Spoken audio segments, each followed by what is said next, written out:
Chez Mitsubishi, l'Outlander se place entre l'ASX et le Pajero dans la gamme des 4x4 ou SUV. L'Outlander se distingue en proposant une version hybride rechargeable avec 2 moteurs électriques, un pour chaque essieu.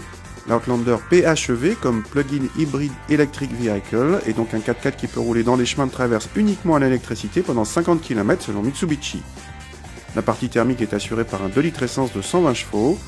L'Outlander PHEV n'est disponible en France qu'en finition haut de gamme InStyle et uniquement avec ce bleu métallisé. A l'intérieur, la présentation reprend celle des autres Outlander, mais on trouve quelques particularités, à commencer par le levier de vitesse qui se manipule comme celui d'une Toyota Prius. Ces 2 boutons servent à préserver la charge de la batterie, voire à la recharger via le moteur thermique. Les palettes au volant servent à doser le frein moteur électrique au lâcher de pied, une bonne trouvaille. A l'arrière, l'habitabilité est généreuse, mais la banquette coulissante présente sur les Outlander normaux a disparu. Le coffre atteint 463 cm3, un peu moins que dans les Outlander thermiques. Contact et à moins que la batterie soit déchargée, les premiers tours de roue se font en silence, en électrique. La gestion des différents modes entre électrique seul ou avec moteur essence est entièrement automatique. À moins que vous n'enfonciez l'accélérateur à fond, le 2 litres essence se met peu en route et lorsqu'il le fait, il reste assez discret et n'engendre pas de vibration. Globalement, cet Outlander se montre plutôt ferme à basse vitesse.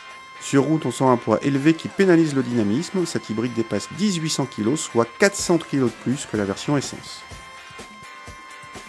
L'intérêt premier de cet Outlander est de pouvoir rouler quelques dizaines de kilomètres en électrique seul. Mitsubishi annonce 50 km, mais nous n'avons pas pu dépasser les 30. C'est quand même beaucoup mieux que n'importe quel hybride normal. L'Outlander PHEV peut se recharger sur une prise électrique classique en 5 heures environ. L'autre atout concerne évidemment les faibles consommations. Le constructeur annonce 1,9 litre en moyenne, évidemment impossible à atteindre dans la réalité, mais cela permet à cet Outlander d'être éligible à un bonus écologique de 4 000 €.